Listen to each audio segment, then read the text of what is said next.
भारत माता को प्रणाम करते हुए आप सबके इस गुरु माता पिता को प्रणाम करता हूं। बच्चों को ढेर सारा प्यार और बुजुर्गों को राम राम।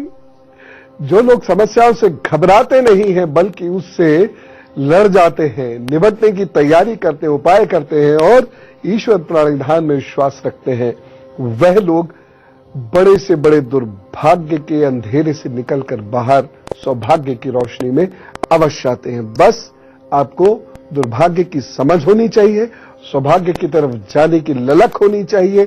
कठिन परिश्रम के लिए तैयार रहिए, आप निश्चित रूप से सफल होंगे।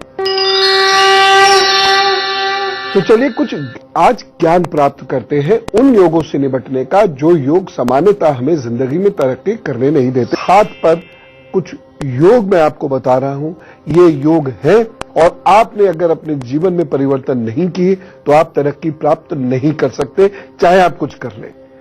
लेकिन उपाय सहित बात करेंगे हम। तो चलिए आइए हाथ पर ये योग सीखिए फटाफट। अगर यहां पर ये इस तरीके से टूटी टूटी कुछ रेखाएं हैं, छोटी टूट कर ये आगे बढ़कर और इतने बीच में हथेली के बीचों बीच तक ये टूटी हुई कुछ रेखा या पतली सी कोई रेखा यहां पहुंच के रुक जाती है, तो ये वह स्थिति आ जाती है कि व्यक्ति को बहुत मेहनत करने के बावजूद वह कुछ पाता नहीं है और जो मिलेगा भी तो इतना घिसट घिसट रुक जाती है। तो ये वह स्थिति आ जाती है कि व्यक्ति को बहुत मेहनत करने के बावजूद वह कुछ पाता नहीं है और जो मिलेगा भी तो इतना घिसट घिसट के और बहुत डिले होकर मिलता है और पाने का आनंद उसके अंदर खत्म होता है। उसके व्यक्तित्व में नेगेटिविटी आती चली जाती है, वो हर एक पर गुस्सा करने लगता है, हर एक को क्रिटिसाइज करने लगता है और एक वक्त में तो ये कहने लगता है काम करने से कुछ नहीं होता, काम करने से क्या फायदा, मैं भी अब चापलूसी करूंगा। इस प्रकार की नेगेटिविटी आने की वजह से वह धीरे धीरे अपना टैलेंट भी खोता चला जाता है। तो जो चीज पहले थी नहीं वो तो आज भी नहीं है, लेकिन जो पहले थी यानी टैलेंट वो भी चला गया। तो ऐसा व्यक्ति धीरे धीरे शून्य होता चला जाता है और उसका जो अपना सूर्य होता है वो सारी चमक खो देता है और ये व्यक्ति का जीवन एकदम अमावस्या की रात की तरह से हो जाता है। लगभग हर छठा व्यक्ति इस योग से प्रभावित हो सकता है, इसीलिए आपको बहुत केयरफुल होने की आवश्यकता है। इस योग के दुष्परिणामों को काफी हद तक ठीक किया जा सकता है, ऐसा नहीं है। ये जो मैंने कहा एक दो ग्रहण योग है, इसको सामान्यतः बड़ा अशुभ माना जाता है। ये योग बना तो समझ लीजिए, ये जो हाथ पे मैंने दिखाया कि मन, बुद्धि, भावना, परिवार की प्रतिष्ठा आदि की जबरदस्त हानि होगी और आपके सामने प्रतिष्ठा की हानि हो रही होगी और आप संभाल नहीं पाएंगे। ऐसा व्यक्ति यहां पर भी देख लीजिए और यहां पर भी देख लीजिए, अगर ये रेखा इस तरीके से बढ़ जा रही है और या ऐसे ये रेखा हो जाती है, यहां पर भी ये रेखा ऐसे हो जाती है, तो इसे हर चीज बहुत संघर्ष से मिलती है, हमेशा नकारात्मकता रहती है, घर में भी, बाहर भी, दोस्तों में भी। घर के ही लोग आपकी मदद नहीं करते, ऐसे लोगों को मित्रों का सुख भी बहुत कम होता है और ऐसे लोगों के शरीर भी बहुत जल्दी कांति खो देते हैं, कमजोर पड़ जाते हैं, चेहरे पे नूर चमक गायब हो जाती है। ये जिम्मेदारियों से धीरे धीरे डरने लगते हैं। जो मैं बात बता रहा हूं वो बहुत खतरनाक है कि कुछ समय के बाद ये जिम्मेदारियां लेना ही नहीं चाहते, जिम्मेदारियों से डरने लगते हैं, जिम्मेदारियों से दूर भागने लगते हैं, दूर भागने के रास्ते खोजने लगते हैं और उससे ये ग्रहण, ये कालापन इनके जीवन में बढ़ता चला जाता है। कुंडली में भी जब पहला, दूसरा या नवा भाव वहां पे सूर्य चंद्र को ग्रहण लग जाता है या सूर्य चंद्र राहु या केतु के साथ होते हैं, तो ऐसे व्यक्ति का भाग्य इतना कमजोर हो जाता है, इतना कमजोर हो जाता है कि वह पूरे जीवन संघर्ष संघर्ष संघर्ष ही करता रह जाता है, बिल्कुल भी आगे नहीं बढ़ पाता। तो लिहाजा आपके साथ इतना बुरा नहीं हो, इसके लिए आपने क्या करना है, बहुत सरल है। ऐसे लोगों को रोज सुबह सूर्य के सामने बैठकर 108 बार बहुत हृदय से, बहुत गहराई से गायत्री मंत्र का पाठ करना चाहिए। यदि वह मंत्र बोलने में कहीं कोई दिक्कत है तो ओम गृहणी सूर्याय नमः, ओम घृणी सूर्याय नमः इस मंत्र का जप तो निश्चित रूप से वह कर सकते हैं। ऐसे लोगों को नीले काले कपड़े पहनने से या ग्रे कलर के कपड़े पहनने से, जो धुएं वाला रंग होता है, उस प्रकार के रंग का इस्तेमाल करने से बहुत ज्यादा बचना चाहिए। विद्वानों के, गुरु के, ज्ञानी के और ईश्वर के सानिध्य में इन लोगों को हमेशा रहना चाहिए और अपना काम करते हुए सिर्फ ये कहना चाहिए देखेंगे। ऐसे लोगों को यदि यहां पर ये वाली जो रेखा है, ये वाली रेखा है ये, और जो मैंने अभी आपको बताई थी, यदि वह रेखा है, तो ऐसे लोगों को रविवार के दिन नमक छोड़ देना चाहिए। ये उपाय करने के बाद इनमें धीरे धीरे शक्ति आनी शुरू होती है। फिलहाल मेष, वृषभ, मिथुन और कर्क राशि की बात करते हैं। मेष राशि, भाग्य पक्ष कमजोर होने के कारण कुछ कामों को लेकर जो निराशा हाथ लग सकती है, उससे आपको सावधान रहना होगा। एक सावधानी और बहुत जरूरी है, असुरक्षा महसूस करेंगे, रोग मुखर हो सकते हैं, और उपाय क्या करने हैं वह भी लिख लीजिए। ओम हनुमंताय नमः का जप करिए, अपने काम पर जुटिए, सब ठीक होगा। वृषभ राशि, मन थोड़ा सा उदास रहेगा और कार्यों में अवरोध रहेगा, विरोध का भी सामना करना पड़ सकता है। एक सावधानी, स्वास्थ्य के प्रति थोड़ा इस दिन सजग रहिएगा और ध्यान दीजिएगा बहुत ज्यादा। उपाय क्या करना है, कवच का पाठ कीजिए, प्रभु सब ठीक करेंगे। मिथुन राशि, मन के अनुकूल खान पान होगा, घूमना फिरना होगा, पार्टी आर्टी भी हो सकती है, योग शुभ के हैं और इस दिन किस्मत आपकी अच्छी है, सब ठीक होगा। बस एक सावधानी, भाइयों से वाद विवाद करने से बचना होगा, और खास तौर से यदि आप निंदा करने के, चुगली करने के, बुराई करने के आदी है, तो यह दिन आपके लिए कुछ कष्ट लेके आ सकता है। उपाय क्या करना है, ओम बुम बुद्धाय नमः का जप करें, रास्ते पर चले प्रभु के, सब ठीक होगा। कर्क राशि, ऊर्जा का स्तर इस दिन अच्छा है, सोच विचार अच्छे हैं, कार्यों से लाभ के योग बने हुए हैं, स्वयं को सुरक्षित महसूस करेंगे, आत्मविश्वास महसूस करेंगे, कुछ बढ़िया करके दिखाइए। एक सावधानी आवश्यक है, पीठ और कमर का इस दिन विशेष ध्यान देना है। उपाय क्या करेंगे, श्वेत वस्त्र धारण करिए, काम पर लगिए, प्रभु सब ठीक करेंगे। अब कुछ ऐसे योग होते हैं जो आपके हाथ पर यदि आ गए तो ये तय है कि आप पे करोड़ों रुपए की दौलत भी क्यों ना हो, काम नहीं आएगी या तो डूब जाएगी, और यदि नहीं भी है दौलत तो कमा नहीं पाएंगे, चाहे आप कितने भी टैलेंटेड हो। लेकिन टेंशन नहीं, बस आप ये देखिए कि कहीं आपके हाथ पर ये निशान है तो नहीं, और यदि है तो उपाय, टेंशन नहीं। आइए, ये वो स्थान है जहां पर्वत खत्म हो जाते हैं और उंगली प्रारंभ हो जाती है, ठीक है ना। ये शनि है, सैटर्न। अब क्या हुआ, यहां से ये रेखा चली, यहां रुक गई, फिर ऐसे हल्की सी टूट के ये यहां चली, फिर ये माइंड लाइन से अंदर की ओर ऐसे हो गई और यहां तक आ गई, बहुत बारीकी से यहां आएगी, यानी पर्वत पार करके उंगली पर चढ़ गई। तो भाग्य रेखा यदि शनि पर्वत से ऊपर निकल जाए तो धन संपत्ति की बर्बादी की सूचक है, और ऐसे व्यक्ति को 28, 36, 42 और 48वें वर्ष में बहुत बड़ी परेशानी देखनी पड़ती है।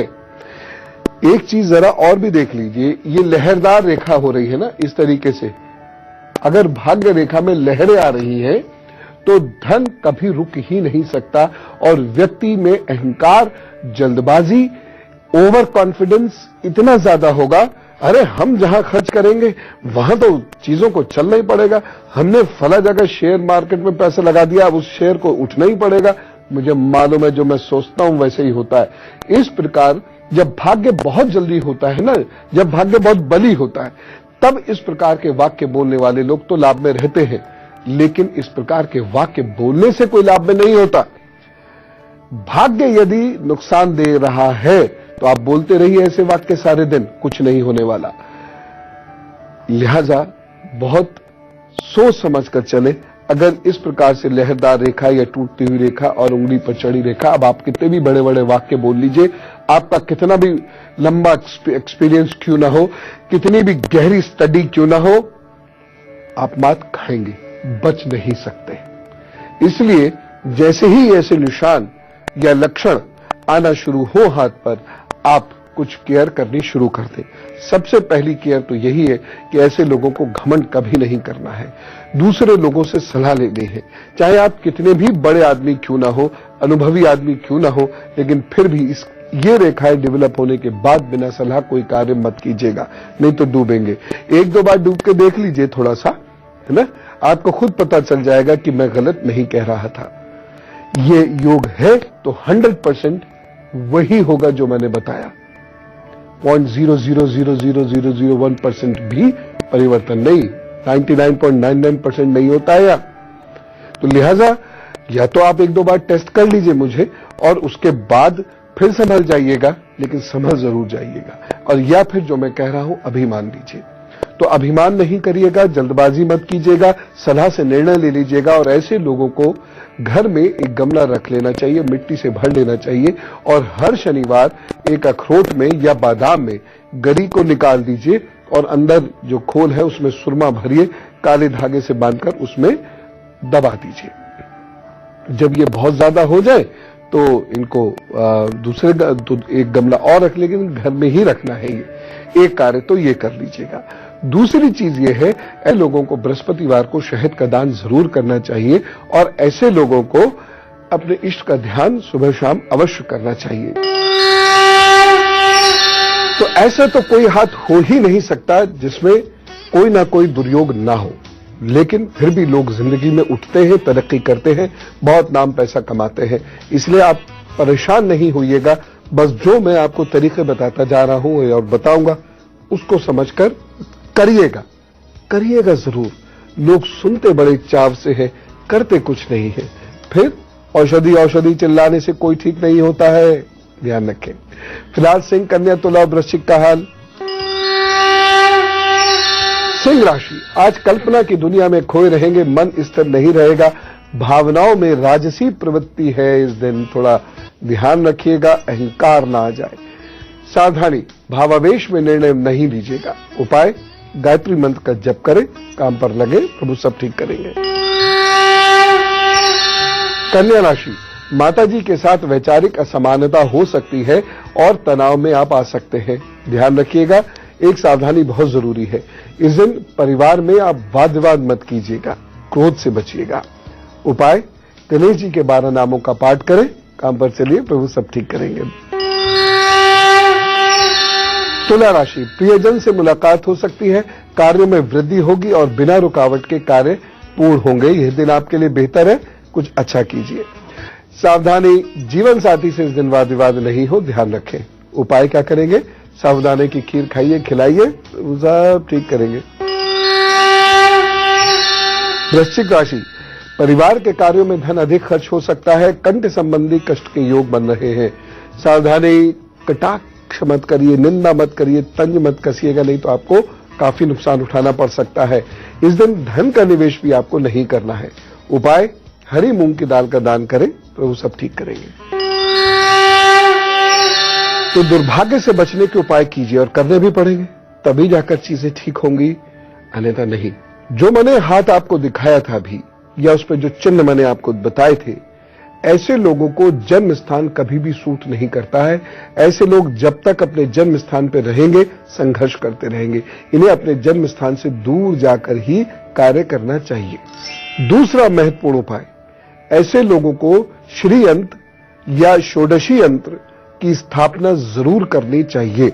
ये इनके लिए बेहद आवश्यक है, नहीं करेंगे तो इन्हें एक्स्ट्रा पावर नहीं मिलेगी। तीसरी बात, श्रम दान अवश्य करें, खासतौर से मंगलवार और शनिवार को श्रम दान कीजिए। बेलपत्र या अशोक या आक या बरगद के 11 पत्रों पर सिंदूर और हल्दी मिलाकर उस पर पंग दंग लंग लिखकर प्रत्येक माह की शुक्ल पक्ष की नवमी को प्रवाहित कर दिया करें। इसे इसी नवमी से प्रारंभ कर दीजिए। ये बेहद आवश्यक उपाय है, आपकी किस्मत बदलने में जबरदस्त मदद करेगा। घर के पश्चिमी हिस्से की सफाई रोजाना स्वयं किया करें। बहुत वक्त नहीं है तो 10 मिनट लगते हैं, जल्दी से साफ कर दीजिए। और कम वक्त है तो 5 मिनट में, लेकिन करना रोजाना है, अवश्य है। अपनी संपत्ति का कुछ हिस्सा शुभ कार्यों के इस्तेमाल में अवश्य दे। एक चीज और, हमेशा चांदी का चौकोर टुकड़ा, साइज छोटा बड़ा कुछ भी हो सकता है, उसे जेब में रखिएगा और इसे आप बनवाकर अपनी मां अथवा गुरु को दे दीजिएगा और उनसे अभिमंत्रित करवाकर या उनसे आशीर्वाद लेकर उसको अपने पास रखना शुरू कीजिएगा। ये बहुत ही लाभप्रद है। काला या सफेद कुत्ता पालिए। जो लोग नहीं पाल सकते हैं वो काले अथवा सफेद जैसा भी कुत्ता मिल जाए, उसकी बाहर ही रहता हो तो बाहर ही उसकी सेवा करें। रुक लेते हैं, जरा सा एक ब्रेक ले लेते हैं, फिर मिलते हैं।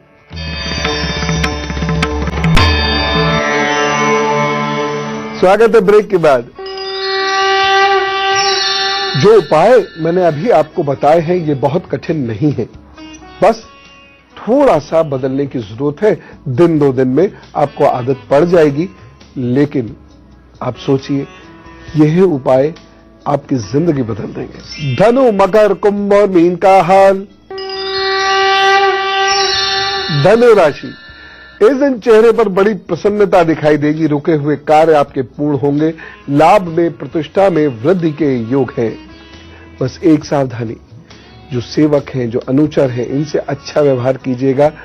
इन पर गुस्सा मत करिएगा, तंज मत कसिएगा, अन्यथा ये आपके लिए परेशानी क्रिएट कर देंगे।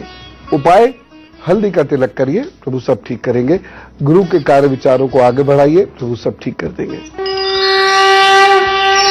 मकर राशि, आज लापरवाही से कार्य कर सकते हैं। ध्यान से चलने का दिन है। असंतुलित व्यवहार करेंगे। एक सावधानी आवश्यक है, यात्रा मत कीजिएगा इस दिन, और करें तो ये उपाय जरूर कर ले। वैसे भी ये उपाय अभी कर ही लीजिए। उपाय है आपका रुद्राय नमः ऐसा कहकर शिवलिंग पर अभिषेक कीजिए। पंचामृत नहीं बनाने का समय है, जल से कर दिए। भोला है हमारा तो बाबा, वो तो मान जाता है। बस आपका भाव प्रखर और गहन और बहुत ईमानदार होना चाहिए। कुंभ राशि, साथियों के साथ इस दिन घूमने फिरने का मौका मिलेगा, यात्रा करने का मौका मिलेगा। शुभ लाभ के योग भी बने हुए हैं। सावधानी, माताजी पिताजी से मतभेद मत रखिएगा। उपाय क्या करने हैं? अनुलोम विलोम कीजिए, नाक साफ करके घर से निकलिए, तो सब ठीक करेंगे। मीन राशि, विद्यार्थियों के लिए दिन सफलता देने वाला है। योजनाबद्ध तरीके से कार्य करेंगे, कार्य आपके सिद्धता भी देंगे। एक सावधानी जरूरी है, सेवकों से सावधान रहिएगा। उपाय क्या करना है? गरीब को बैंगन का दान करें, तो सब ठीक करेंगे। अब हम में से कुछ लोगों का जन्मदिन है, तो हम क्या करेंगे? मनाएंगे। कैसे? Wish you happy birthday. जन्मदिन जिनका है उनके आगे आने वाले 12 महीने बहुत अच्छे भी हैं, कुछ खराब भी हैं। जहां एक और नए कार्य करने का आपको मौका मिलेगा, बढ़िया काम करने का मौका मिलेगा, अच्छे स्कूल कॉलेज जाने का मौका मिलेगा, वहीं कुछ मित्रों की वजह से परेशानी भी हो सकती है। कुछ मित्रों का बिछोह भी आपको सहना पड़ सकता है, संबंध भी खराब हो सकते हैं। इस वर्ष आपको क्रोध बढ़ता चला जाएगा, अहंकार भी बढ़ेगा और उसकी वजह से आपकी लिखाई पढ़ाई में भी दिक्कत होगी, घर बार में भी दिक्कत होगी और आपकी तरक्की में भी बाधाएं उत्पन्न होंगी। और क्रोध और अहंकार की वजह से प्रतिष्ठा भी आपकी कम हो सकती है, आर्थिक नुकसान भी आपको सहना पड़ सकता है। उपाय क्या करना है? बुआ जी को, बहन को कुछ ना कुछ उपहार देते रहिएगा, उनका ख्याल रखिएगा, उनसे वाद विवाद मत कीजिएगा और प्रत्येक अष्टमी पर कन्याओं को भोजन जरूर करा दिया कीजिएगा, दान उपहार उनको जरूर दिया कीजिएगा। एक उपाय, गाय को हर बुधवार हरा चारा देना ही देना है। ये छोटे छोटे से उपाय हैं, आप वर्ष भर कीजिए, प्रभु आपको बड़ी मुसीबतों से निकाल लाएंगे। और अब गुरु मंत्र में मैं ये बता रहा हूं कि कभी कभी सूर्य और शनि मंगल का ऐसा योग बैठता है कि वो इतनी बड़ी बड़ी बाधाएं आपके सामने लाता रहेगा और कभी भी आप एकदम सीधे रास्ते पर फटाफट चल ही नहीं पाएंगे। ये समझ लीजिए और इससे निपटने का तरीका भी समझ लीजिए। ये सूर्य हो गया, ये शनि हो गया और ये मंगल, मार्स। ये पर्वत से कुछ रेखा इस तरह इधर जाने लगे, या ये जो पर्वत है ये इस साइड में शिफ्ट होने लगे, और ये वाली उंगली सूर्य की तरफ झुकने लगे, और साथ ही साथ ये यहां से, ये देख रहे हैं ना, अंगूठे से थोड़ा सा ऊपर, अंगूठे से लगभग 1 इंच ऊपर बहुत सारी रेखाएं ऐसे ऐसे ऐसे ऐसे ऐसे ऐसे ऐसे ऐसे ऐसे ऐसे होने लग जाए। ठीक, यहां पर ये देखिए, और भाग्य रेखा यहां आ जाए, या ये 3 भागों में 4 भागों में बंटने लगे, उससे शाखाएं निकलने लगे। ऐसा व्यक्ति गया। अगर उसने अपना व्यवहार नहीं बदला तो किसी विपरीत लिंगी के चक्कर में, यानी पुरुष है तो स्त्री, स्त्री है तो पुरुष के चक्कर में उन्नति में बहुत बाधाएं आएंगी। यदि ये योग, ये रेखाएं यहां आ रहे हैं तो ऐसा व्यक्ति जीवन में बहुत धन कमाकर फिर कंगाल निश्चित रूप से होगा, और लांछन भी उसके ऊपर लगेगी, सरकारी दंड का भागी भी बनना पड़ेगा। ऐसे में कुछ ऐसा होगा कि बच्चे भी प्यार नहीं करेंगे। अब कल का एजेंडा, बहुत सारे लोगों ने ये इच्छा व्यक्त की है कि मैं यह बताऊं हाथ पर हृदय रोग को कैसे देखा जा सकता है। हमें आज या 10, 20, 25 साल बाद, मेरी भाषा में लिख रहे हैं लोग, यदि ये रोग होना होगा तो क्या उसके निशान हाथ पे आते हैं, और आते हैं तो किस प्रकार से। ठीक है जी, आपकी आज्ञा सिर माथे। कल हम यही बात करेंगे कि आपका हृदय यदि कमजोर है तो हाथ पर आपको क्या देखना है और किस प्रकार उसे मजबूत करना है, कब आपको चिकित्सीय सलाह ले लेनी चाहिए। चलो, राम राम, नमस्कार।